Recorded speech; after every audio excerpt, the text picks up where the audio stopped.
मैं संसार में किसी को नहीं जानता, मैं राजा हूं राजा। बोले आप एक गांव के, एक शहर के, एक मोहल्ले के राजा होंगे, मेरा तो एक ही राजा है, मेरा परमात्मा। बोला जैसे मैं कहूं वैसे चलना पड़ेगा। रघुगण जी बोले मैं केवल परमात्मा की चलाई हुई दिशा पे चलता हूं, और किसी को मैं नहीं जानता, मैं और किसी के बताए पे नहीं चलता। मैं तुम्हें दंड दूंगा, तुम्हें मृत्यु दंड दे दूंगा।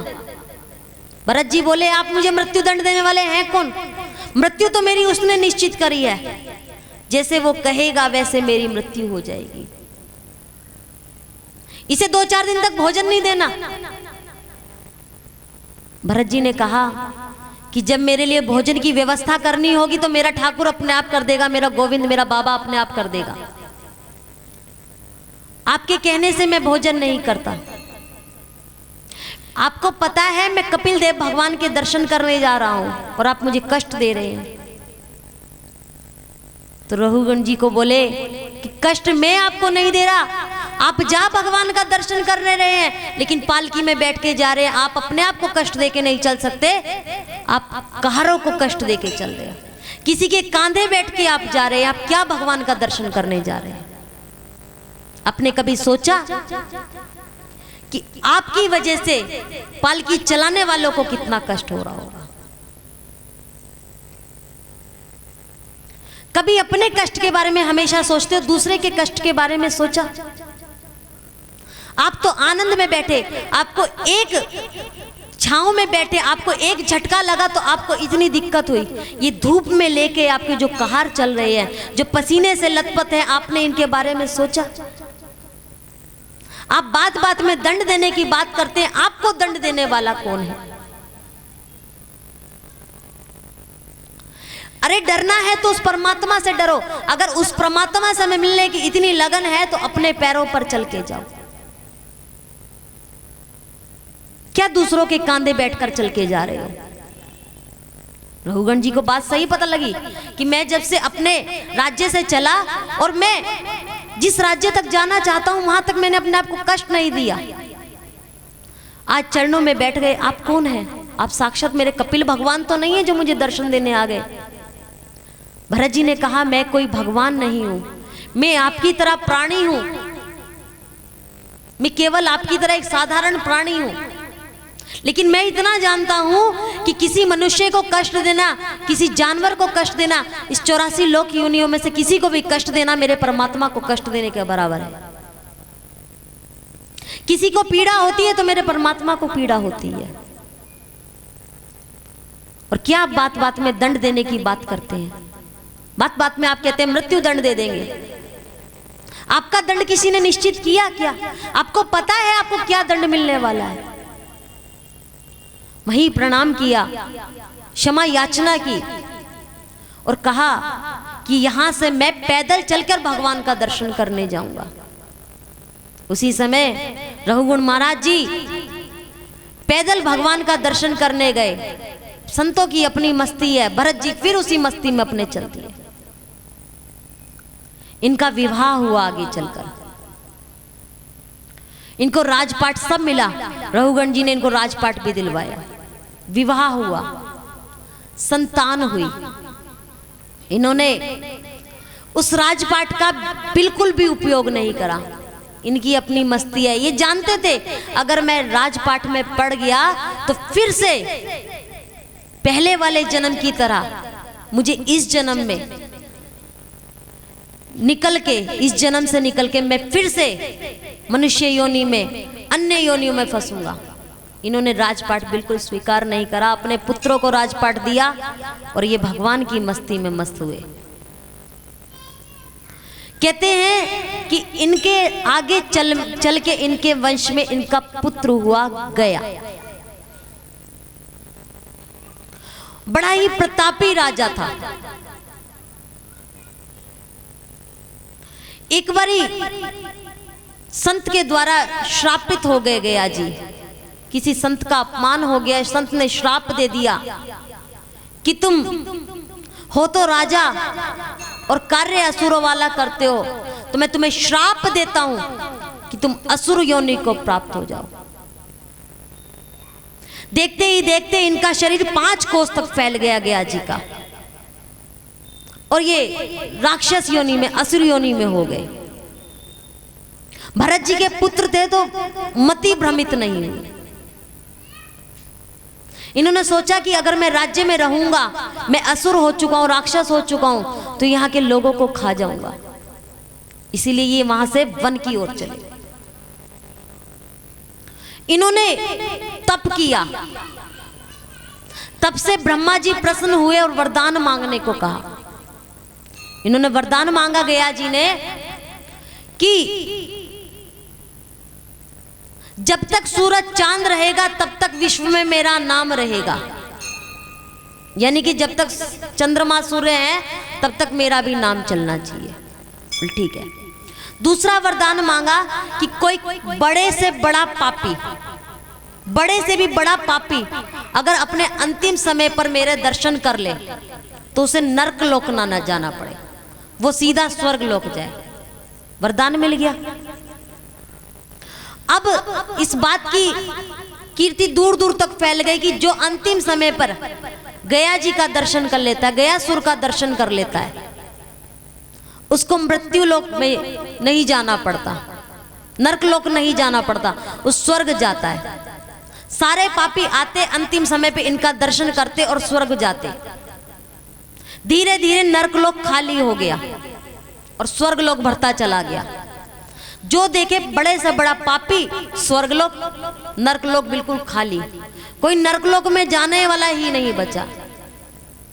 सब देवी देवताओं ने विष्णु भगवान से कहा कि इस प्रकार तो पापियों का अधिकार स्वर्ग पे हो जाएगा, आप कुछ कीजिए। विष्णु भगवान पृथ्वी पर आए ब्राह्मण का वेश लेकर, गया जी के पास में गए, गयासुर के पास में गए और जाकर कहने लगे, महाराज हम यज्ञ करना चाहते हैं लेकिन हमें कोई पवित्र स्थान नहीं मिल रहा है, हमें पवित्र स्थान बताइए। गयासुर ने कहा कि मुझसे ज्यादा कोई पवित्र स्थान हो ही नहीं सकता। बड़े से बड़ा पापी मेरा दर्शन करने के बाद स्वर्ग जाता है, आप मेरे ऊपर हवन कीजिए, मेरे ऊपर यज्ञ कीजिए। यज्ञ कुंड बनाया गया, गयासुर को लिटाया गया और यज्ञ कुंड उनके ऊपर स्थापित किया गया, यज्ञ किया गया। इस भाव से किया गया था कि गयासुर जल के मर जाएगा,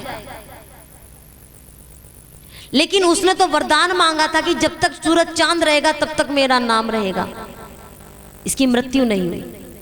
तब ठाकुर जी अपने असली वेश में आए, अपने असली रूप में आए और इन्होंने कहा कि आपके कारण स्वर्गलोक बिल्कुल खाली हो चुका है, स्वर्गलोक भर चुका और नरकलोक बिल्कुल खाली हो चुका है।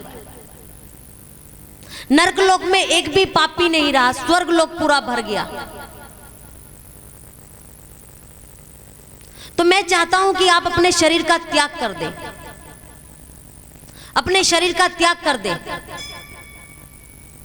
ताकि पापी नरकलोक जाएं और जो पुण्य करने वाले धर्मात्मा है वो स्वर्ग लोक जाए। जब ऐसी विनती की गई तो गयासुर जी ने कहा, ठीक है मुझे मंजूर है, लेकिन मेरी एक शर्त है, मैं अपने शरीर का दान तभी दूंगा जब मेरा नाम पूजा जाने लगेगा। बोले कैसे? कि अगर मुझे 2 वरदान दीजिए। बोले क्या? बोले अगर कोई अपने जीते जी गया जी में आके अपना पिंड दान कर दे तो उसके पुत्रों को कभी कष्ट नहीं होना चाहिए, उसके पुत्रों को किसी प्रकार की चिंता नहीं होनी चाहिए। बोले ठीक है। दूसरा कि अगर कोई अपने माता पिता का श्राद्ध इत्यादि ना कर सके तो गया जी में आके वो पिंड दान कर दे, उसके पश्चात वो श्राद्ध करे या ना करे कोई फर्क नहीं पड़ता। भगवान ने कहा ठीक है। भगवान ने तथास्तु कहा। गया जी ने अपने शरीर का त्याग किया, गयासुर ने अपने शरीर का त्याग किया। ये वही गयासुर राक्षस है जिनके नाम आज हम गया जी तीर्थ स्थान के नाम से जानते हैं। आज भी कोई भी व्यक्ति वहां जाकर अपने अगर पितरों का पिंडदान कर देता है तो उसको कभी भी अपने पितरों के लिए श्राद्ध इत्यादि करने की आवश्यकता नहीं है। कहते हैं ठीक है, इन्होंने अपने शरीर का त्याग किया और ये ठाकुर जी के बैकुंठ धाम पहुंचे। भाई बैकुंठ धाम तो पहुंचना ही था, स्वर्ग तो पहुंचना ही था। जब पापी से पापी जा सकता था तो गया जी क्यों नहीं जा सकते। ये थी हमारे गयासुर जी की कथा, गया जी की कथा। इसके पश्चात सुखदेव मुनि महाराज राजा परीक्षित को कथा सुनाते हुए आगे बढ़े। तो राजा परीक्षित ने एक प्रश्न किया। आपने कहा कि स्वर्ग और नरक, कि पाप होता है तो नरक जाना पड़ता है। अगर पाप करते हैं शरीर से, इस शरीर से पाप करते हैं तो नरक जाना पड़ता है। क्या वास्तव में है?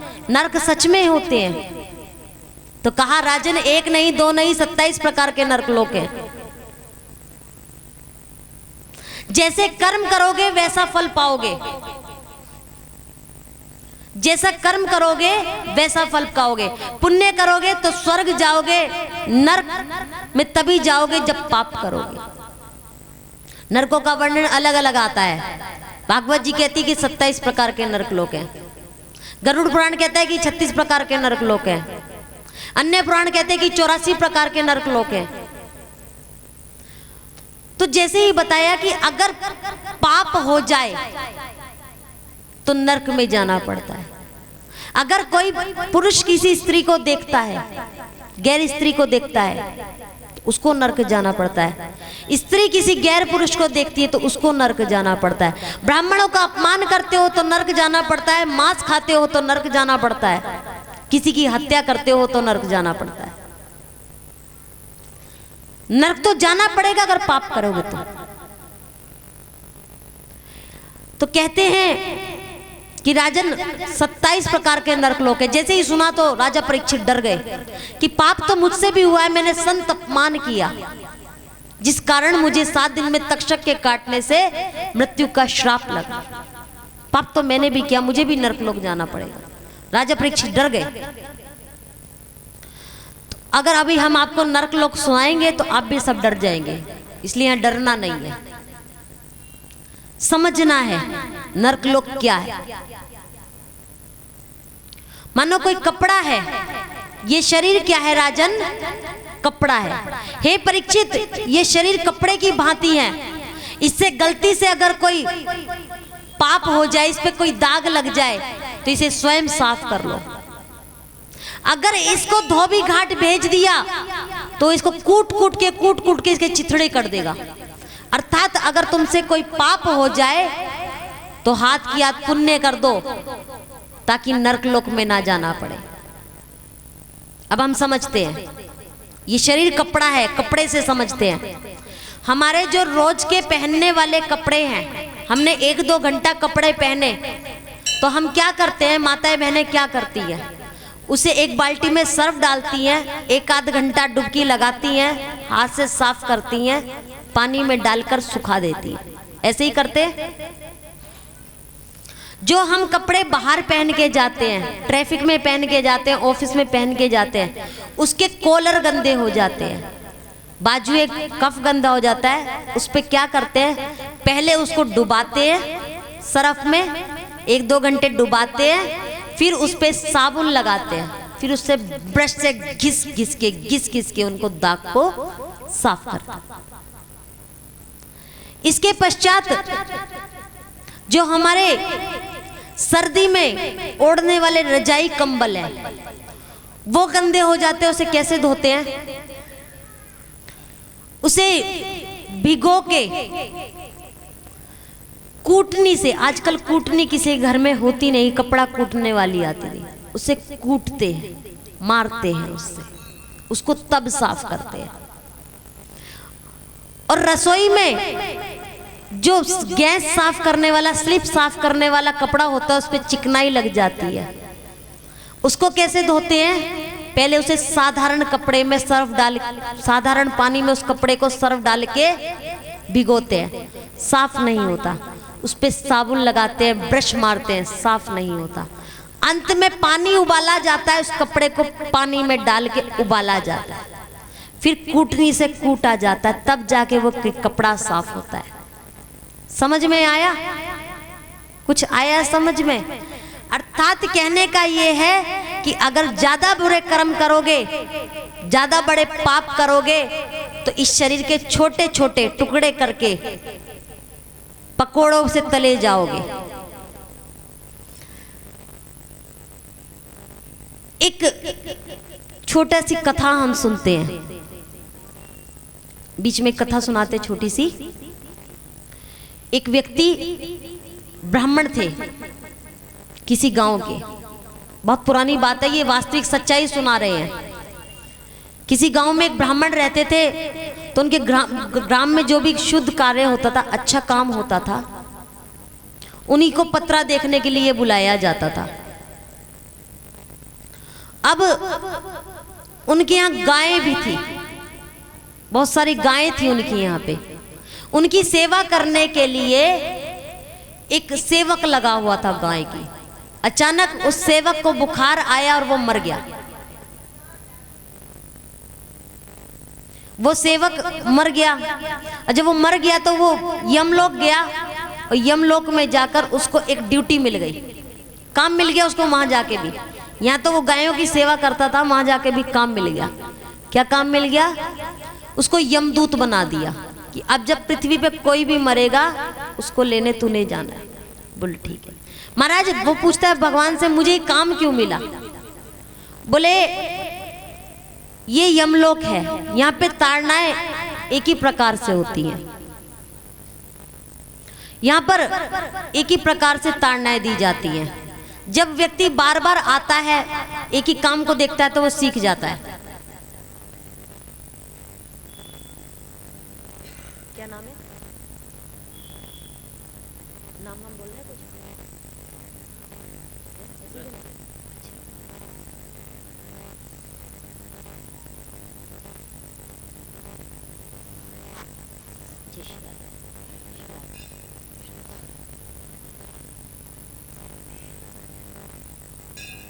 कहते हैं कि वो व्यक्ति ने पूछा कि मुझे यमदूत की नौकरी क्यों मिली। कहते हैं कि जो व्यक्ति यहाँ पे 100 बारी आके दंड ले लेता है ना, उसको पता चल जाता है कौन से पाप का क्या दंड होता है, तो सीख जाता है। तुम 100 बारी आ चुके यहाँ पे, तुम्हें पता है कौन से अपराध का क्या दंड है, इसलिए तुम्हें नौकरी दे दी। बोला ठीक है।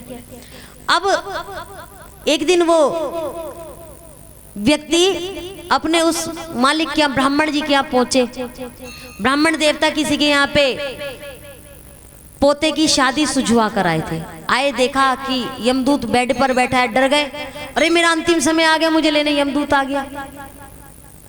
ये तो भूत प्रेत है, हमारे यहाँ नौकर था कभी। पूछा कैसे आए हो?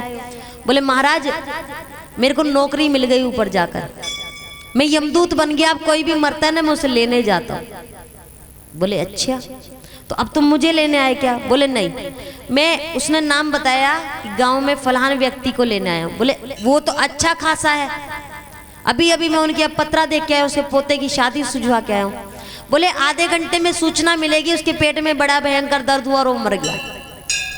आधे घंटे बाद सूचना मिली कि व्यक्ति के पेट में दर्द हुआ और वो व्यक्ति मर गया। यमदूत ने उसे लिया और चला गया। तो जब भी कभी उस गांव में किसी को लेने आते थे यमदूत, तो अपने मालिक से मिलने जरूर आते थे, ब्राह्मण से मिलने जरूर आते थे। एक दिन ब्राह्मण देवता कहने लगे कि तुम्हारी तो यमराज से बड़ी अच्छी जान पहचान हो गई होगी। बोले हाँ, इतनी अच्छी जान पहचान हो गई कि उनका भैंसा भी मैं ही नहलाता हूँ। बोले कभी यमराज अच्छे मूड में हो, अच्छा उनका व्यवहार हो, तो तुम उनसे कहना कि हमारे एक मालिक हैं जो धरती पे रहते हैं, वो अपने जीते जी स्वर्ग और नरक देखना चाहते हैं। बोले ठीक है महाराज, मैं कह दूंगा। एक दिन अवसर पाके यमदूत ने यमराज जी से कहा कि जिनके यहाँ पहले हम नौकरी करते थे, वो कह रहे हैं कि वो अपने जीते जी स्वर्ग और नरक देखना चाहते हैं। बोले ठीक है, लिया ना। यमदूत एक दिन गया, बोला ब्राह्मण देवता से कि हमें हमारे सरकार ने आपको बुलाया। बोले मेरे मृत्यु का टाइम आ गया क्या? बोले नहीं नहीं, आपने कहा था ना आप स्वर्ग नर्क देखना चाहते हो। ठीक है, लेके गए। पहले सारे स्वर्ग घुमाए गए, हीरे मोती से जड़ित स्वर्ग थे, इतना ऊंचा दरवाजा था, खाने को बहुत कुछ था। बड़ा ही प्रसन्न हुए। फिर कहते अब स्वर्ग देख लिए, अब नरक देखने की बारी है, नरक दिखाने चले। अब किसी में देखा कि चिल्लाने की आवाज आ रही है लोगों की। अरे चिल्ला क्यों रहे हैं? इन्हें कष्ट दिए जा रहे हैं, इन्हें ताड़ना दी जा रही है, किसी को पीटा जा रहा है, किसी को पकोड़े तले जा रहे हैं, किसी को कोई ताड़ना। 2-4 नरक लोग देखने के बाद में किसी के सींग घुसाई जा रही हैं। बोले भैया मैं हाथ जोड़ता हूं, मैं नहीं देखना चाहता। बोले नहीं भैया, अब स्वर्ग सारे देखे तो नरक भी सारे देख के जाना पड़ेगा, नहीं तो हमारे यमराज जी को गुस्सा आ जाएगा और वो आपको यहीं रख लेंगे। ठीक है भैया। वो घूमते घूमते एक नरक में पहुंचे जहां पर चमड़ा खींचने का काम होता था। तो उन्होंने देखा कि उनके गांव का मोची वहां पर हैगा। मोची से कहा रे भैया तू यहाँ क्या कर रहा है? बोले ब्राह्मण देवता आपकी मृत्यु हो गई, क्या आप आ गए क्या? मैं देखा कष्ट भोग रहा हूं। बोले नहीं नहीं, मैं अभी जीवित हूं, सह शरीर आया हूं, हाथ लगा के देख ले।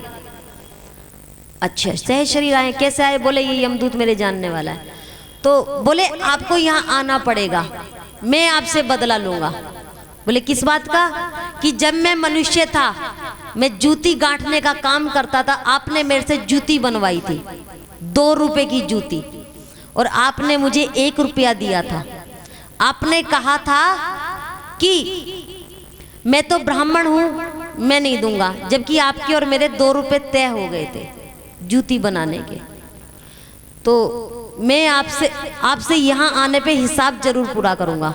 ब्राह्मण बोले अरे भैया ऐसा मत कर। अपनी जेब में हाथ डाला और 1 रुपया निकाल के देने लगे, भाई ले, मेरा और तेरा पिछला हिसाब बराबर। उस मोची ने कहा कि यहाँ पर रुपये का लेन देन नहीं चलता, मैं क्या करूंगा?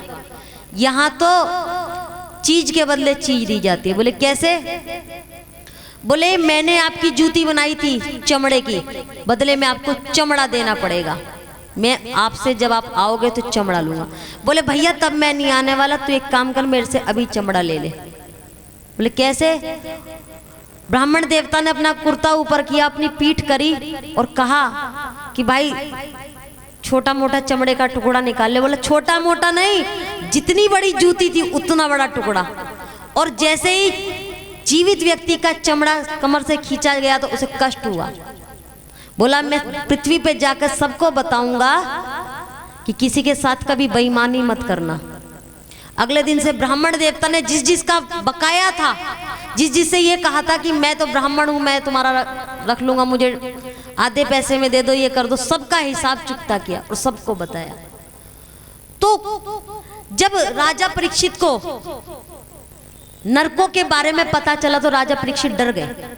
राजा परीक्षित कहने लगे नरकों से बचने का कोई तो उपाय होगा, कोई तो ऐसा उपाय होगा कि जिससे पाप हो भी जाए तो नरक ना जाना पड़े। सुखदेव मुनि महाराज हंसे और बोले कि तुम तो कलयुग में रहने वाले प्राणियों का भी कल्याण चाहते हो। कहते हाँ उपाय है। क्या? कथा विस्तार में सुनाते